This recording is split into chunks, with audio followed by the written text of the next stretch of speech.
السلام علیکم اسٹوڈنٹس، میرا نام ہے عبدالرحمن عباس۔ امید ہے آپ سب اسٹوڈنٹس خیر و عافیت سے ہوں گے۔ آج کی ویڈیو میں تنظیم المدارس اہل سنت پاکستان کے جدید نصاب کے عین مطابق جنرل سائنس کی کتاب جو کہ درس نظامی عالمہ کورس سال اول، جس کو آپ میٹرک سال اول بھی کہہ سکتے ہیں اور عامہ سال اول بھی کہہ سکتے ہیں، یہ کتاب کی جو پہلا چیپٹر ہے سائنس کا تعارف اور کردار، اس کی مشق کا آج ہم حل کریں گے۔ ٹھیک ہے، یہ کتاب بوائز اور گرلز دونوں کے لیے سیم ہوتی ہے۔ ٹھیک ہے، درس نظامی عالمہ کورس یا عالم کورس کرنے والے جتنے بھی اسٹوڈنٹس ہیں جو تنظیم مدارس اہل سنت پاکستان کے تحت جنہوں نے امتحانات دینے ہیں، تو ان کے نصاب میں یہ کتاب شامل ہے۔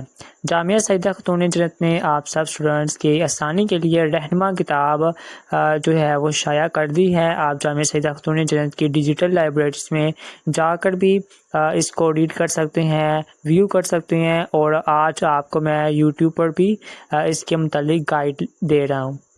اگر آپ پی ڈی ایف کی فارم میں حاصل کرنا چاہتے ہیں تو آپ جامعہ سیدہ خاتون جنت کی ویب سائٹ پر بھی جا کر وزٹ کر سکتے ہیں، وہاں سے بھی آپ بائی کر سکتے ہیں، اور آپ ہم سے واٹس ایپ پر بھی رابطہ کر سکتے ہیں۔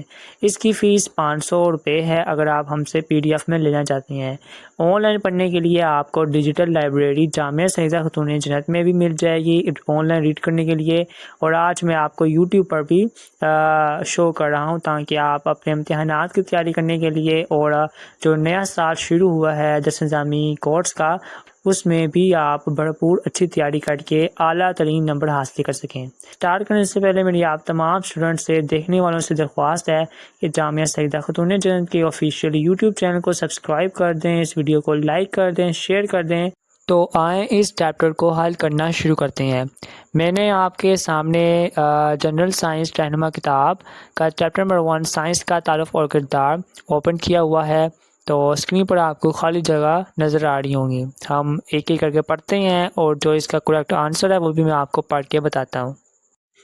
پہلا جو سوال ہے وہ ہے خالی جگہ پور کریں۔ ادھر لکھا ہوا ہے جابر بن حیان ڈیش کا ماہر تھا۔ یہاں آپ لکھیں گے درست جواب کیمسٹری کا ماہر تھا۔ آپ کو اسکرین پر نظر آ رہے ہوں گے ہائی لائٹڈ بلو کلر کے آنسرز، ٹھیک ہے، تو وہ آپ نے دیکھ لینے ہیں۔ آپ ابھی بھی آپ کتاب کھولیں اور ساتھ ساتھ آپ لگا سکتے ہیں۔ اس کے بعد جانوروں کے مشاہدے اور معائنے کے علم کو ڈیش کہتے ہیں، بایولوجی کہتے ہیں۔ ابو علی سینا دنیا کا ڈیش کہلاتا ہے، ارسطو کہلاتا ہے۔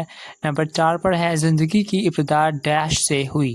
تو یہاں پر آپ کے پاس 2 آپشن ہیں، آپ یہاں پر پانی بھی لکھ سکتے ہیں اور سمندر بھی لکھ سکتے ہیں، یہ دونوں جواب درست ہوں گے۔ اس کے بعد 5 نمبر پر ہے ڈیش نے کیمیائی مرکبات کو 4 اقسام یعنی معدنیات، نباتاتی، حیواناتی اور ماخوذ مرکبات میں تقسیم کیا، تو یہ تھے الراضی، ٹھیک ہے۔ اس کے بعد نمبر 6 پر ہے مسلمان سائنسدان میں ڈیش کو کیمیا کا بانی تصور کیا جاتا ہے، تو یہاں پر درست جواب ہے جابر بن حیان، ٹھیک ہو گیا۔ اس کے بعد نمبر 7 پر ہے کتاب المناظر ڈیش پر پہلی جامعہ کتاب ہے، تو یہاں بھی آپ کے پاس 2 آپشن ہے، یہاں تو آپ روشنی لکھ لیں یا آپ بصریات لکھ لیں جو کہ آپٹکس کا اردو ترجمہ ہے، ٹھیک ہے۔ تو یہ ہمارے پاس پہلا سوال کا حل میں نے آپ کو بتا دیا۔ نمبر 2 پر جو سوال شروع ہو رہا ہے وہ لکھا ہوا ہے کہ درست جواب پر سوات اور غلط جواب پر گائن کی نشاندہی کریں۔ تو میں پڑھتا ہوں، آپ کو اسکرین پر نظر آ رہے ہوں گے کون کون سے درست ہیں اور کون کون سے غلط ہیں۔ جو پہلا سوال ہے جو لکھا ہوا ہے ابو علی سینا تب کے بانیوں میں سے تھے، یہ درست ہے، جس کے سامنے آپ سواد لکھیں گے۔ اس کے بعد نمبر 2 پر ہے جابر بن حیان ہی نے سب سے پہلے چچک اور خسرے کے اسباب بیان کیے تھے، تو یہ غلط آپشن ہے کیونکہ یہ کام الراضی کا تھا، ٹھیک ہے، تو اس کے آگے آپ گائن لکھیں گے۔ اس کے بعد نمبر 3 پر ہے جابر بن حیان فزکس کے ماہر تھے، تو یہ بھی غلط ہے، وہ کیمسٹری یعنی کہ کیمیا کے ماہر تھے۔ اس کے بعد نمبر 4 پر ہے کتاب المناظر البیرونی کی تصنیف ہے، یہ بھی غلط ہے کیونکہ یہ ابن ہشام کی ہے، ٹھیک ہے۔ اس کے بعد جو 3rd ہمارا کویشچن شروع ہو رہا ہے وہ ہے درست جواب پر ٹک کا نشان لگائیں، تو میں صرف درست آپشن جو ہے وہ پڑھوں گا، آپ نے خود دیکھ لینے ہیں اور ٹک لگا لینے ہیں، ٹھیک ہے۔ تو آپ کو اسکرین پر نظر بھی آ رہا ہوگا، ٹھیک ہے۔ تو پہلا جو ہے وہ لکھا ہوا ہے ابن ہشام کا تعلق سائنس کی کس شاخ سے ہے، تو اس کا درست جواب ہے جیم روشنی۔ البیرونی کی شہرہ افاق کتاب کا نام کیا ہے، جواب دال اس کا درست ہے، تحریر الاماکن، ٹھیک ہے۔ اس کے بعد نمبر 3 پر ہے میکینک میکینکس حرارت روشنی اور آواز کا تعلق کس سائنس سے ہے؟ جس کا جواب نمبر جو دال ہے وہ درست ہے، فزکس۔ اس کے بعد نیکسٹ جو لاسٹ کویشچن ہے وہ ہے مختصر سوالات کے جوابات لکھیں۔ یہ ٹوٹل جو ہیں یہ 9 ہیں، تو ہم ایک ایک کر کے ان کو ریڈ کر لیتے ہیں۔ پہلا لکھا ہوا ہے سائنس سے کیا مراد ہے، تو اس کا جواب میں نے لکھا ہوا ہے کہ مشاہدات اور تجربات سے حاصل ہونے والے علم کو سائنس کہتے ہیں۔ یہ لاتینی لفظ سائنٹیا سے نکلا ہے جس کا مطلب علم ہے، ٹھیک ہے۔ میں نے بہت آسان جواب رکھے ہیں تاکہ آپ کو یاد کرنے میں مسئلہ نہ ہو، ٹھیک ہو گیا۔ اگلا سوال ہے سائنس کی اہم شاخوں کے نام لکھیں۔ تو سائنس کی 3 بڑی اور اہم شاخیں ہیں، بایولوجی، فزکس اور کیمسٹری، اور ان کی آگے میں تعریفیں بھی لکھی ہوئی ہیں، وہ آپ پڑھ لیں، ٹھیک ہے۔ اس کے بعد 3rd نمبر پر ہے سائنس کی ترقی کے لیے کام کرنے والے 2 مسلم سائنسدانوں کے نام اور کام لکھیں۔ تو جب ان حیان تھے انہیں بابائے کیمیا یعنی کہ فادر آف کیمسٹری کہا جاتا ہے، ٹھیک ہو گیا۔ اس کے بعد نیکسٹ ہے ابن الہیثم، انہوں نے روشنی کے اصول بیان کیے اور آنکھ کی بناوٹ پر تحقیق کی۔ اس کے بعد 4 نمبر پر ہے چند مشہور پاکستانی سائنسدانوں کے نام اور ان کے کارنامے بیان کریں۔ تو پاکستانی سائنسدانوں کے نام میں نے 2 لکھے ہیں، ڈاکٹر عبدالقدیر خان جو کہ آپ کی سائنس کی کتاب میں بھی موجود ہے، انہوں نے پاکستان کو ایٹمی طاقت بنایا، ٹھیک ہو گیا۔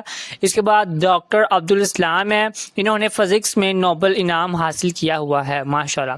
اس کے بعد 5واں ہے سائنس کی حدود کیا ہیں، تو اس کا جواب میں لکھا ہوا ہے کہ سائنس صرف مادی دنیا جو چیز نظر آتی ہے یا محسوس ہوتی ہے صرف ان کے حقائق بتاتی ہے، یہ روحانیات، اخلاقیات، نیکی بدی اور روح کے بارے میں جواب نہیں دے سکتی۔ اس کے بعد 6 نمبر پر ہے ٹیکنالوجی سے کیا مراد ہے، زمانہ قدیم کی ٹیکنالوجی کی کوئی مثال دیجیے۔ تو سائنس علم کو عملی طور پر انسان کے فائدے کے لیے استعمال کرنا ٹیکنالوجی کہلاتا ہے۔ مثال کے طور پر قدیم زمانے میں پہیا بنانا یا آگ جلانا قدیم ٹیکنالوجی کی مثالیں ہیں۔ اس کے بعد 7ویں نمبر پر ہے بایولوجی کی تعریف کریں، نیز وضاحت کریں کہ یہ سائنس کی ایک شاخ ہے۔ تو اس کا جواب میں نے بہت آسان لکھا ہوا ہے، بایولوجی سائنس کی وہ شاخ ہے جس میں زندگی اور جانداروں یعنی پودوں اور جانوروں کا مطالعہ کیا جاتا ہے۔ چونکہ یہ علم بھی مشاہدے اور تجربے پر مبنی ہے اس لیے یہ سائنس کی شاخ ہے۔ 8ویں نمبر پر ہے قرآن حکیم میں سائنس اور علم کی اہمیت کا ذکر آیا ہے، 2 قرآنی آیات کے حوالے دیں۔ تو یہاں میں نے لکھے بھی ہوئے ہیں، آپ پڑھ سکتے ہیں۔ اور اللہ نے آدم کو تمام اشیاء کے نام سکھا دیے، یہ سورۃ البقرہ آیت نمبر 31 میں موجود ہے۔ اس کے بعد جو دوسری آیت کا ترجمہ ہے لکھا ہوا ہے وہ ہے کیا وہ اونٹ کی طرف نہیں دیکھتے کہ وہ کیسے پیدا کیا گیا، ٹھیک ہو گیا۔ اس کے بعد جو لاسٹ کویشچن ہے وہ ہے فزکس کیا ہے، اس کی اہم شاخوں کے نام لکھیں۔ تو مادہ اور توانائی کے باہمی تعلق کے مطالعے کو فزکس کہتے ہیں، اس کی شاخوں کے نام بھی لکھے ہوئے ہیں، مکینکس، حرارت، روشنی، آواز، بجلی اس کی اہم شاخیں ہیں۔ تو یہ تھی آج کی ویڈیو، مجھے امید ہے آپ کو آسان جواب لگے ہوں گے۔ میری کوشش تھی کہ میں تمام سوالات کے آسان جوابات آپ کے سامنے رکھوں۔ آپ اپنے امتحانات کی اور اس کورس کے شروع سے ہی اپنے امتحانات کی تیاری اچھی کریں۔